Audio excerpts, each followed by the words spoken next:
Assalamualaikum warahmatullahi wabarakatuh. Terima kasih kepada Pak Didi selaku dosen mata kuliah topik pemodelan matematika. Di video kali ini saya akan menjelaskan mengenai beberapa bagian dari paper yang telah saya buat, yaitu mengenai model matematika penyebaran penyakit COVID-19.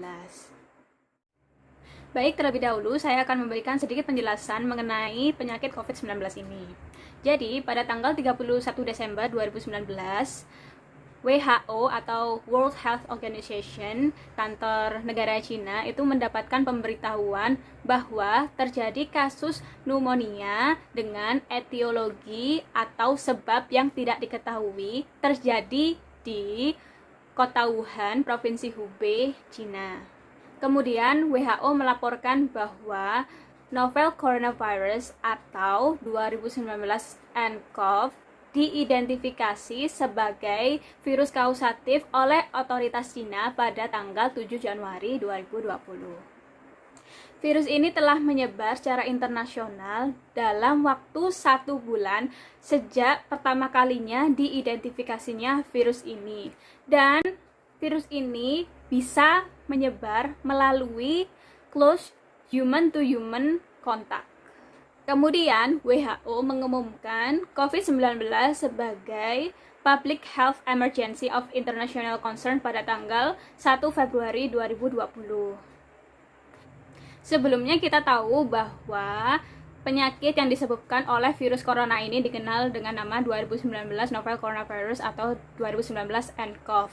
Kemudian pada tanggal 20 Februari 2020, WHO mengumumkan nama resmi untuk penyakit ini, yaitu Coronavirus Disease 2019 atau COVID-19. Dan nama virus penyebabnya adalah SARS Coronavirus 2 atau SARS-CoV-2.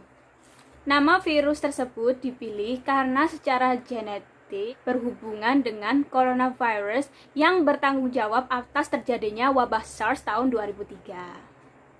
Dalam penelitian ini dikembangkan model PHRP atau Bat, Host, Reservoir, People untuk mensimulasikan transmisi penyebaran penyakit ke manusia yang kemungkinan berasal dari bats atau kelelawar. Karena jaringan bats, host, reservoir sulit untuk diidentifikasi dengan jelas dan karena kekhawatiran publik lebih berfokus kepada transmisi dari pasar seafood atau reservoir ke manusia, jadi model ini disederhanakan menjadi model RP atau Reservoir People. Model matematika yang digunakan dalam penelitian ini adalah model dari Tianmu Chen. Dan mari kita simak terlebih dahulu diagram kompartemen dari model matematika penyebaran penyakit COVID-19 berikut.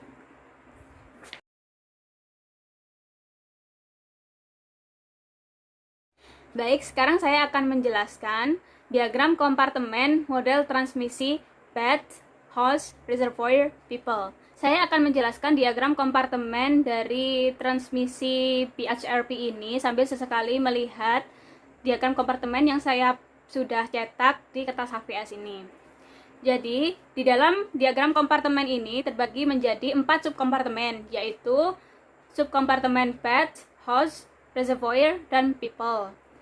Dan untuk subkompartemen yang pertama, yaitu subkompartemen bats, itu terbagi menjadi 4 bagian, yaitu susceptible bats, exposed bats, infected bats, dan removed bats. Laju kelahiran dan laju kematian dari bats dinotasikan sebagai NB dan MB. Dalam model ini ditetapkan bahwa delta kapital B itu sama dengan N kecil B dikalikan N besar B. Dan N besar B ini merujuk kepada total banyaknya bats atau kelelawar. Periode inkubasi dari infeksi bats itu dinotasikan sebagai 1/omega B. Dan periode infeksi dari infeksi bats atau kelelawar ini dinotasikan sebagai 1/gamma B. Subpopulasi SB itu akan terinfeksi melalui kontak yang cukup dengan subpopulasi IB. Dan laju transmisinya dinotasikan sebagai beta B. Nah, selanjutnya untuk subkompartemen yang kedua, yaitu subkompartemen host, itu juga terbagi menjadi 4 bagian, yaitu susceptible host, exposed host, infected host, dan removed host. Laju kelahiran dan laju kematian dari host itu didefinisikan sebagai NH dan MH. Dalam model ini ditetapkan delta kapital H itu sama dengan N kecil h dikalikan N besar H, di mana N besar H itu merujuk kepada total banyaknya host.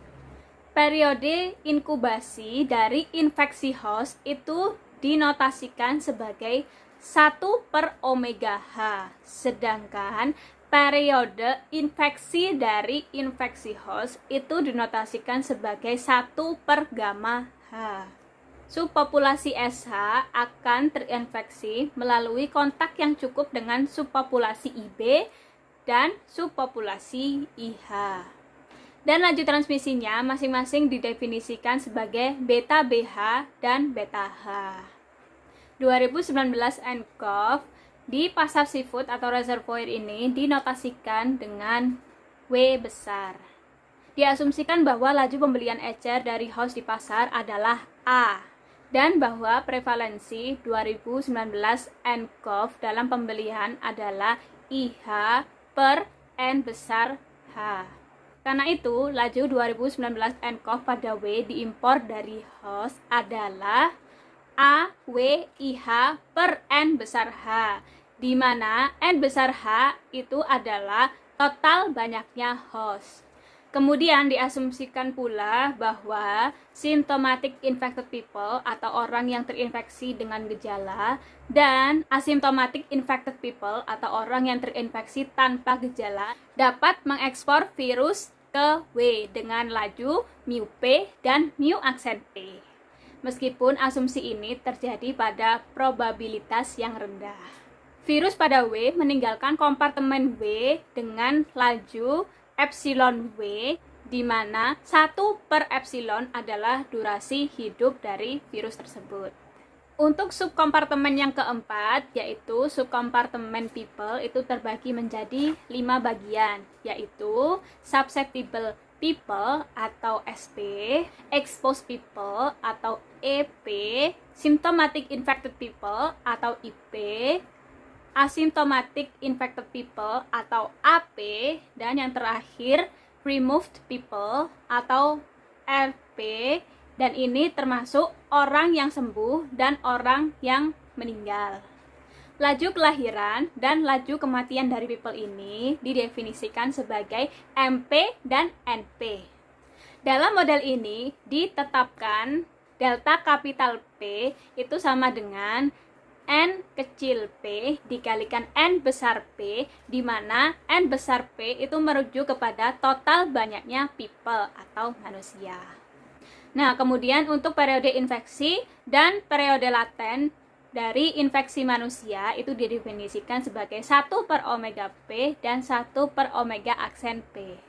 Periode infeksi IP dan AP didefinisikan sebagai 1/gamma P dan 1/gamma aksen P. Nah, kemudian untuk proporsi asymptotic infection itu didefinisikan sebagai delta P. Subpopulasi SP akan terinfeksi melalui kontak yang cukup dengan W dan IP. Dan laju transmisi masing-masing didefinisikan sebagai beta W dan beta P. Nah, dalam penelitian ini juga diasumsikan bahwa pentransmisian AP itu sama dengan K kali IP, di mana 0 kurang dari sama dengan K kurang dari sama dengan 1. Dari diagram kompartemen yang telah saya jelaskan tadi, bisa kita dapatkan sistem persamaan diferensial sebagai berikut, yang totalnya ada 14 persamaan diferensial.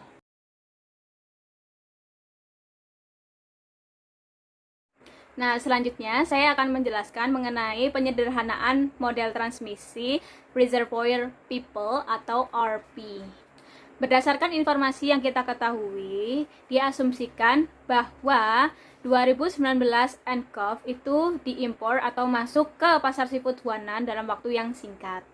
Sehingga ditambahkan asumsi lebih lanjut, yaitu yang pertama, jaringan transmisi dari batch host diabaikan. Nah, untuk yang kedua, berdasarkan studi sebelumnya, pada simulasi importasi 3,4 ditetapkan nilai awal W sebagai fungsi impuls sebagai berikut.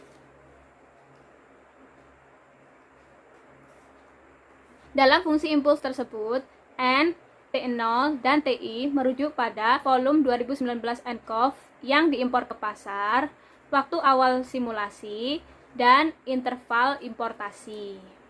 Sehingga model BHRP disederhanakan menjadi model RP yang lebih sederhana yang hanya memuat 6 persamaan diferensial saja, dan akan saya tunjukkan pada gambar berikut. Selama periode wabah, laju kelahiran dan laju kematian alami pada populasi berada pada level yang relatif rendah. Nah, pada umumnya orang-orang bepergian ke dalam dan keluar dari kota Wuhan karena pada saat itu sedang tahun baru Cina. Sehingga NP dan MP mengacu kepada orang-orang yang berpergian ke dalam dan bepergian keluar dari kota Wuhan. Cukup sekian penjelasan saya mengenai model matematika penyebaran penyakit COVID-19 pada video kali ini. Saya mohon maaf apabila terdapat kesalahan selama saya menjelaskan model matematika dalam video ini. Terima kasih Pak Didi telah menonton video ini. Saya akhiri. Wassalamualaikum warahmatullahi wabarakatuh.